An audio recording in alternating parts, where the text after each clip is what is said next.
Good morning. Today is March 5th, 2025. My name is Richard Candia, and this is the South-Dade Shoutout. I'm a business development manager with Florida Lamarck, a general contracting company here in Miami-Dade County, but I'm also on the board of the South-Dade Chamber of Commerce.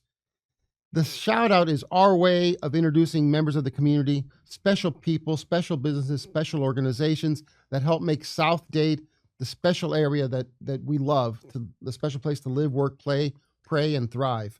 Today, we are visited by Andria Curbelo. Andria is a development officer with Patches, a facility that helps to address the needs of children and young adults in our community with special and complex medical illnesses. Welcome, Andria. Thank you. Thank you for having me. So we've had a little bit of chat about this, and I think the best way to introduce Patches to our viewership and to our friends is through that video that you brought. Yes. So if we can, Rochelle, do you think we can...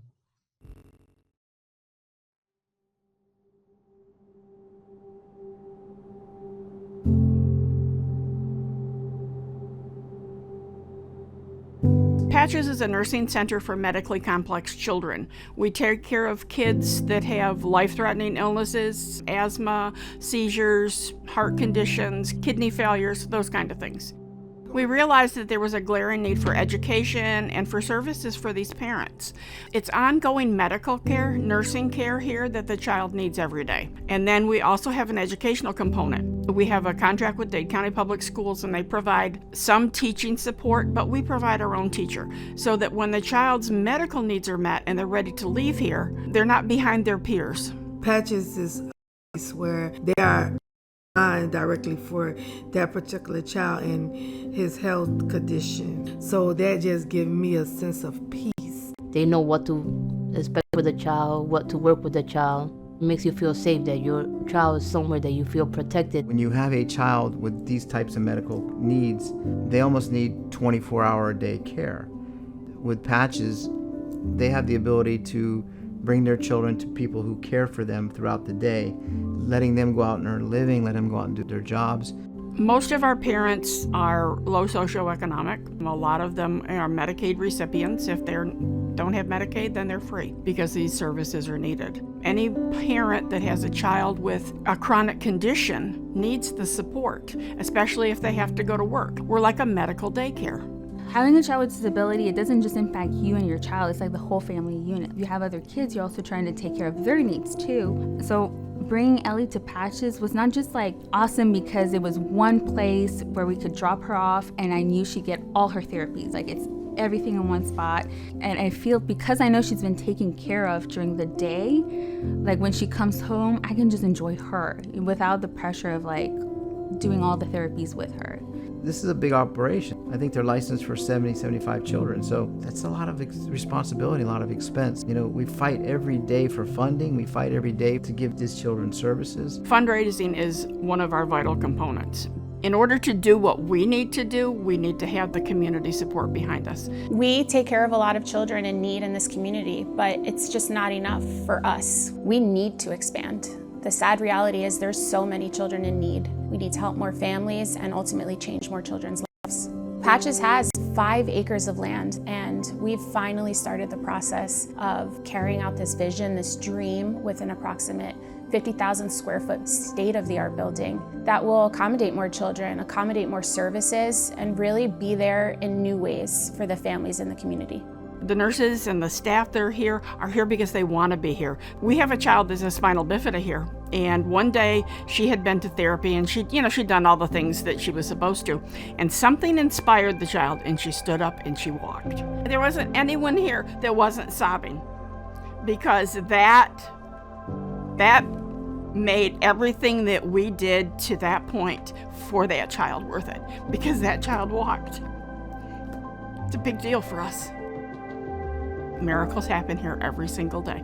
All you got to do is look. We have the dream, we have the land, and now we need the support of the community.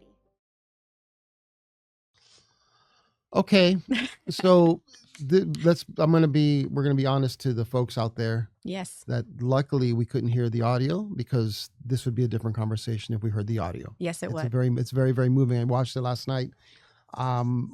Okay. So now we have a better framework of what Patches does. Mm-hmm. Very unique. It is. Not a lot of places like this. Correct. You described it to me as a daycare. It is a medical, in a sense of, for layman terms, it is a medical daycare center for these children to come to Monday through Friday, 12 hours a day, 6 a.m. to 6 p.m., so that their families can work, they can go to school, or most likely they have other siblings that have, appointments, school themselves. So it's basically an oasis of healthcare for these children to be able to go to where they normally wouldn't have anywhere else to go. Okay, so I'm going to go off our questions that we talked about. Yeah. Because you used the word oasis. Yes. It is in deep South-Dade. Correct. It's in Florida City. Yes, it is. It's far away from a lot of facilities. Mm-hmm. Why there then? So that location was chosen especially for where the need is the greatest. So our co-founder and CEO, who you've seen on that video just now, Kyle Smith, she goes where she is most needed. And in her sense and idea, that is going to be in Florida City, where a lot of those parents are not going to have other resources that other cities or areas in Miami have access to. Fair. Correct. So that's a poverty-stricken area where healthcare access is very limited. There's no specialists down there. There is not a lot of doctors, or that the parents might have a language barrier. They have car transportation issues. Some might not even have a driver's license. So this is where the kids need the most help. And that's why Patches will always likely be located in Florida City. Okay. Ladies and gentlemen, Andrea has never done this before. She's new at development, as being a development officer, and you could have fooled me. Thank you. Rochelle, could you put the web page on the bottom there for us, and let's just leave that up there for people to access and to learn a little bit more. I think the more you learn about it, the more you want to learn. Absolutely. Okay, so I've heard Patches the Village and Patches PPEC. Okay. Give me the distinction. Sure. What's the difference there? Sure. So Patches PPEC, again, that's going to be a prescribed medical daycare.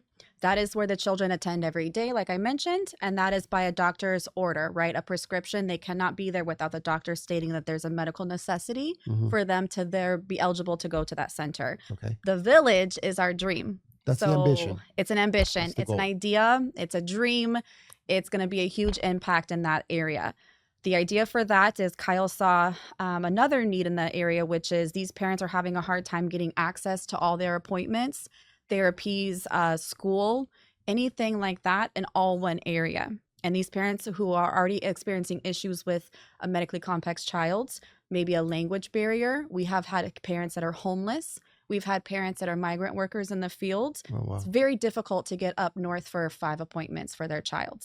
It's also difficult to understand medical jargon that specialist is telling that parent who has no medical background. Plus, they're nervous. They're nervous. They don't that- understand. It's difficult, right? So Kyle always likes to say they're in the hospital when that child is born with a piece of equipment that looks like this, and then they're sent home with something that looks completely different. Sure. And it's scary. It's very scary to have a child that has a medically complex disease, right? So the village is going to be kind of what we like to call it, again, an oasis of healthcare, a one-stop shop that's never been seen before, nor is it something that's been done. The idea is to have the PPEC nursing services with therapy, with a private pre-K through 3rd grade, with a clinic that the community can access, and a young adult daycare, which is important because after age 21, these children are no longer eligible to come to our center and receive our services. And unfortunately, regular nursing homes are not an option for these children or their parents. That's another conversation we need to have at Yes. some point, and not just in South-Dade, but everywhere. It's a big problem Same problem for us with and our foster care. parents. Same with the foster Absolutely. care situation, Yeah. system. We talked about. I just mentioned that you're new to the organization I and you am. in the role. Mhm. So when you started, what did you expect to find? I'd like to hear your perspective. That's interesting. Yeah, so I have been at Patches for about 2 years now. This was not my background. I have no medical background in this, but I have done a lot of volunteer work in the area. I had a very good friend who had this position before me, and she recommended that I come and take a look when she knew she was going to be moving out of state, thought this would be a good fit. And I expected it to be a daycare, right? The children come every day, they play, they hang out, they go home. That's absolutely not the truth at this center. There could be nothing further from the truth. They are receiving therapy. They are receiving nursing services. They're receiving education, which is not something that normally is given in a PPEC setting. We are unreimbursed for our teacher. We do not get reimbursed for her salary through Medicaid. We asked for private funding through a group that fundraises for us called Heartbeats for Patches, and from donors in the community. So they're getting education, therapy, nursing services. They're getting love. They're getting care. They're getting socialization from peers that look like them and may have the same type of disease or illness that they experience. So they're not just sitting on the ground every day playing. They're learning. They're thriving. They're being socialized where they wouldn't get that same access at home if they were just sitting at home with a nurse. There's nothing like this anywhere else in the county. No, there's other PPECs in the county, just not a lot of the PPECs have a teacher and or therapy services that see the children daily in-house. What a treasure. Yeah. So you told me there's a lot of things that you didn't know. The in-house schooling, trying to give kids a normal life within those parameters. Right. Medically complex includes what? So medically complex would be, again, these are children that have a doctor's order to come. We have seen anything from preemies all the way up to a 3-month-old that's had heart surgery. We have brain shunts. We have a lot of different varieties of what we see on a daily basis for these children. And of course, that child can't just go to a regular daycare. They can't just go to a regular school. They're going to need that nursing service daily and be monitored to make sure whatever they've got going on in their lives, it's being monitored, it's being watched, and that child does not have any type of episode during the day while mom is trying to go to work and earn a living. So these children need to have nursing services during the day, and it's not just in their home, it's with other children, like I mentioned, to be socialized, and with nurses that have been there for years. We have nurses that have been there for 18 years with us. Wow. And they know that child, they love that child. We celebrate birthdays with cakes with these children. They are given a normal life, as normal as can be. And some of the children have no idea that they're any different than anybody at a regular school. You have parents that have come back to help? We do. We have parents that come back and volunteer. We've had parents leave and go and have other services and then come back to us and said, nothing compares. My child needs to be here. We have a story that we've had children that were patients, one of our very first patients, and now they're actually a nursing student in our facility working for us. No kidding. Because it's come full circle. And Kyle's really seeing the fruits of her work go from one step A all the way to having children come back and work for her. Well, I meant to ask you about her a little later, but let's go into that now. The founder. Yes. How did she get the idea to do something like this? How was she moved to do something like this? Yeah, Kyle Smith is the co-founder. She shares that role with Joni. Joni is now retired. So Kyle is doing this and manning the show on her own right now with Joni's help from afar. But Kyle, I believe, from what I understand, she had a UM medical project when she was in nursing school. And that project, she made a community project to go out and get medical data on the care in the area in Florida City. And she had heard a story about a little girl that had asthma and she needed oxygen, and the oxygen was shut off in her home. The power was not, she couldn't have access to it. So this child's mother had to walk from the migrant farms to the clearest ER center. And when she got there, she wasn't able to be seen right away because it was a free clinic, and whatever may have happened there, it had taken a while for her to get called back. And by the time that had happened, the child had passed. Oh, wow. So she, in her mind, she said, this should not be happening. And I know about this problem now, and I'm going to make this problem go away. I'm going to be not part of the problem. I'm going to take the problem and be a solution. So she started Patches. The concept came about 25 years ago, and Patches has been open and running in the community for 20 years. Wow. Yes. I'm a little speechless because how often do we become aware of something and act you have on a it. choice to either do something or not? Yes. And she's embarrassing all of me. She's an amazing spirit. She's still working there. She's still very much a part of the day-to-day. She cares for those children as her own. She had medically disabled children of her own that she had adopted. Okay. So she's Mother Teresa. Oh my gosh. Yeah. Okay. So the vision is evolving. Correct. I'm going into this into the Patches Village. Yes. Where would that be located, and what's how we saw one of the renderings? Yeah. How big would it be?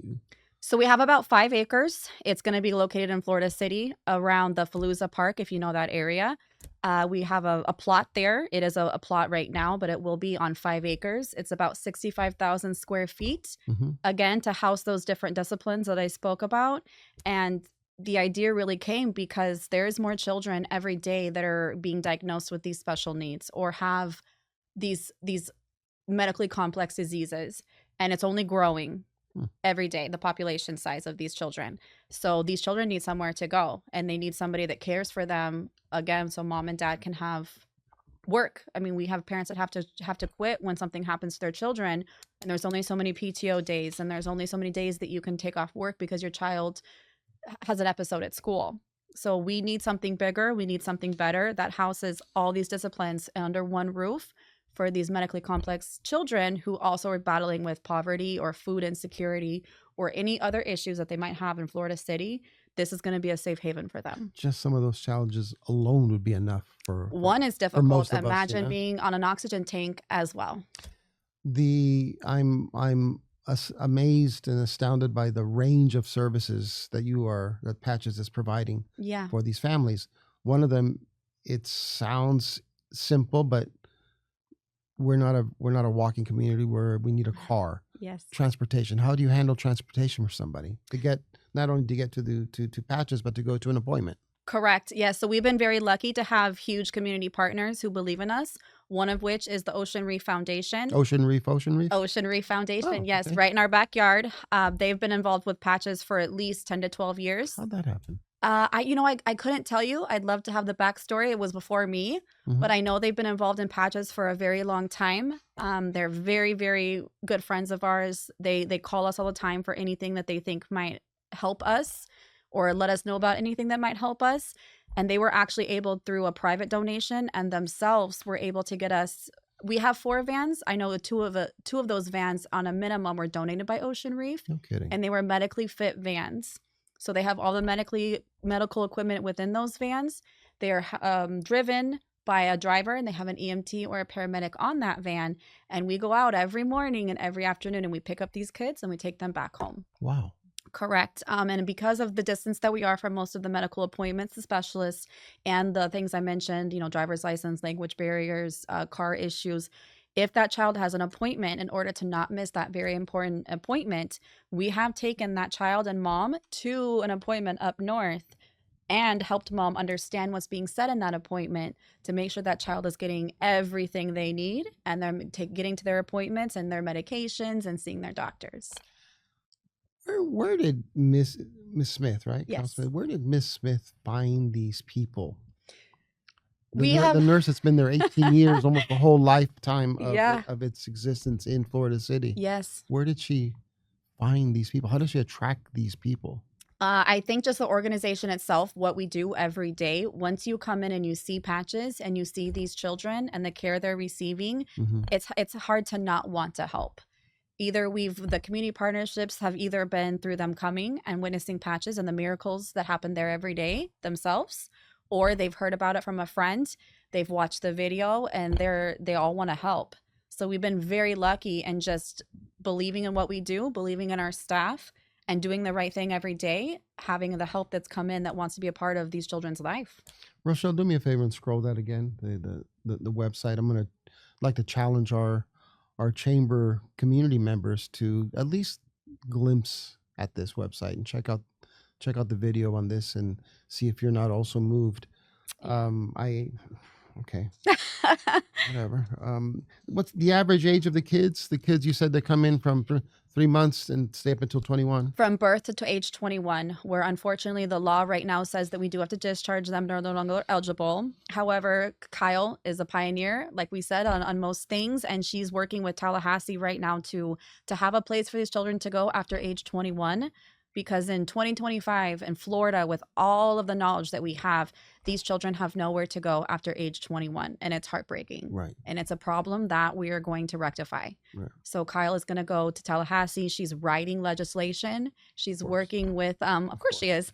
She's working with her team of lobbyists, and she's going to have a place for these children to go after age 21 in the interim of the village, right? The village will be a solution once we get there. But in the meantime, where can we put these children that's, again, safe for them? Because an adult nursing home is not safe for these children No. or Mm, these no. age 21 doesn't mean that anything has changed for them if they still have the age capacity or the mind capacity of an 8-year-old. A nursing home is not the correct place for them. Imagine just the stress that the families are having. Yeah, we had a mom recently that had to quit her job because her son graduated Patches and was denied nursing home care. And she has to quit her job, and we're trying to help her out, figure out And somewhere. now you have two problems. We have a few And problems. society Yeah. is worse. As a whole, it's worse because now you have two Yeah. people that are dependent instead of one. Correct. Let's go to things a little more livelier. You have an annual gala We coming up do. Yes, we do. celebrating the 20 years. Celebrating 20 years of being in the community. Very excited. And if I want to get a ticket, Sold out. Unfortunately, I mean, listen, we're only a should've been week on next- away. last week we could have.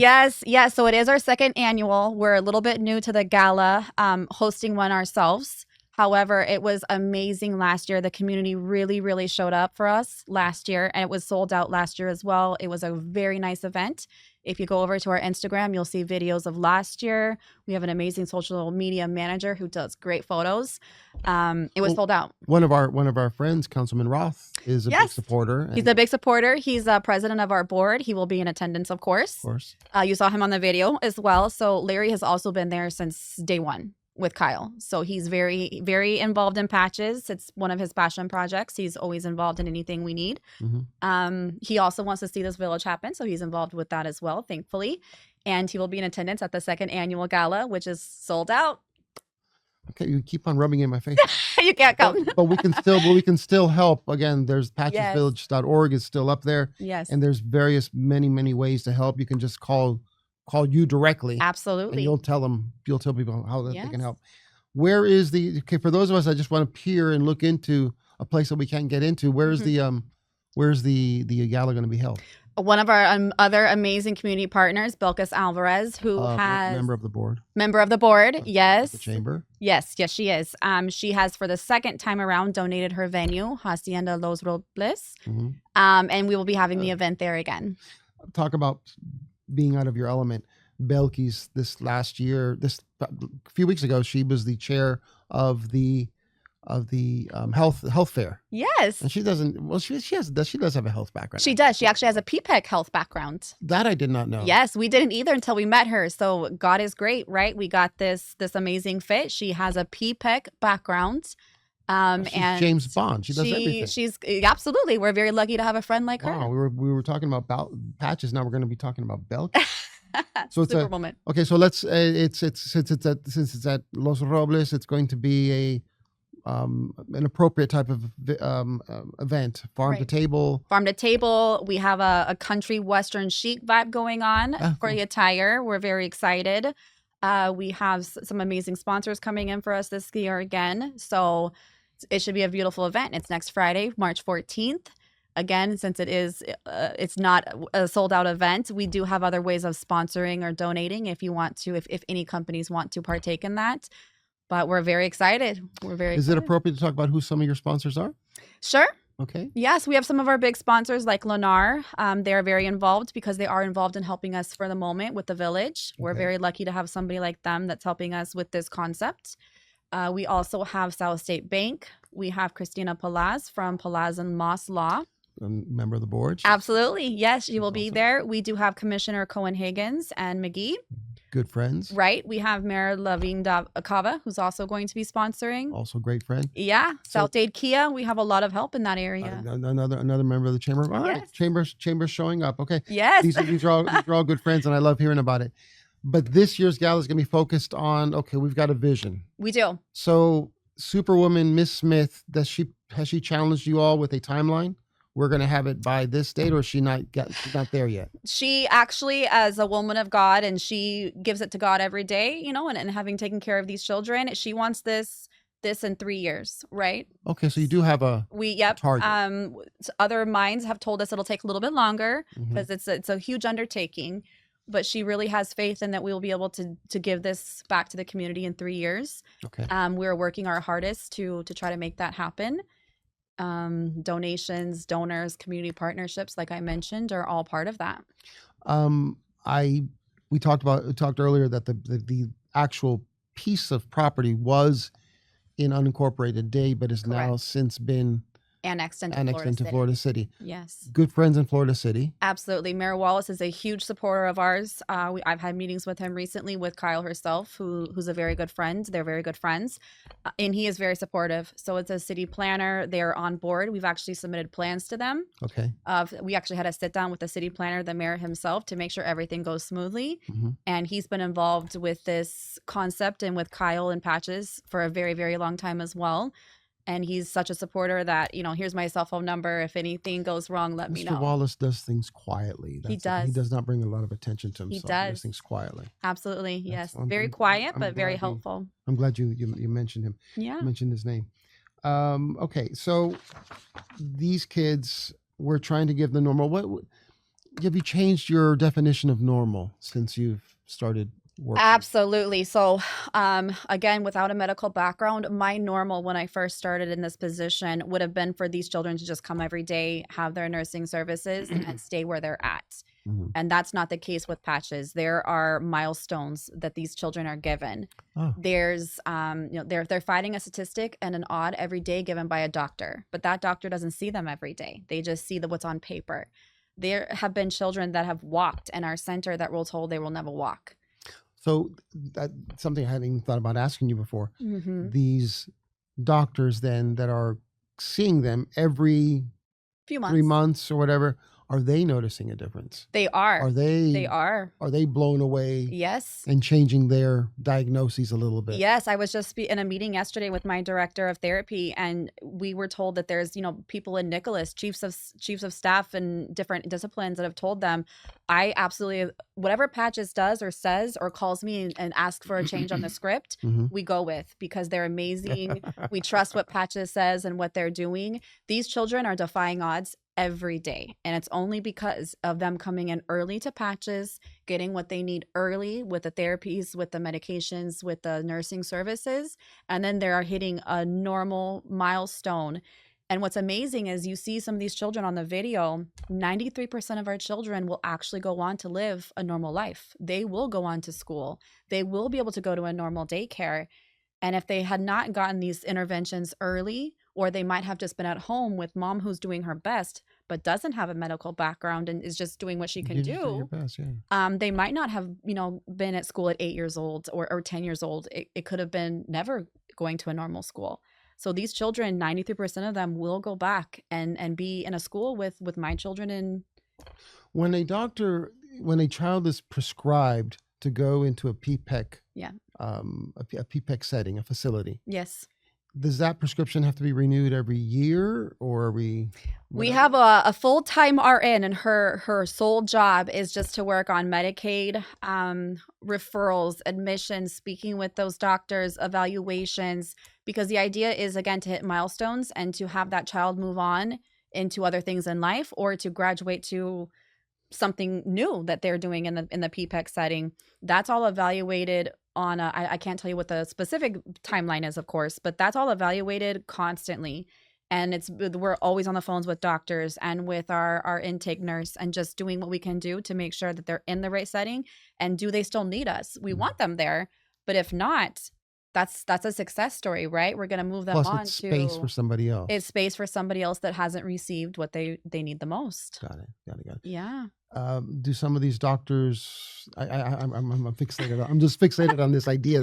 Yes. Are some of these doctors initially naysayers and then come back and are believers? Absolutely. Has that happened? Yeah. Tell me that's happened. It's happened. Absolutely. Yeah. We've had doctors, again, like I've mentioned, that have told Kyle or the nurses, this child will never walk. And then we've sent them videos of that child taking their first steps at Patches. Yeah. And then the mom comes in crying, said, oh my God, I've never seen my child walk. I was told she would never walk. And we have a child that was in another PPEC setting, and nothing against them, but just being there for about a month, that child is able to have sensory issues, touching the feet, touching the hands. That's able to be done by the parents, and that wasn't done before. Some of it is just that, no? Miracles Caring, every day. touch, whatever. Miracles every day. So, Andria, this has been a pleasure. Thank I you. thought we were cheating with the video, but I know that helped so much. I know it helped so much. Rochelle, thank you as always. Please flash that one more time. The website, and that's our show today. Patches is a wonderful, one of a kind facility in South-Dade, helping people that that have the greatest need. I urge you please to look at the website, to consider, take a look and see what you can do to help. Give Andrea a call. She'll help you. My name is Richard Candia. This is South-Dade Shoutout. Thank you very much. We'll see you next week.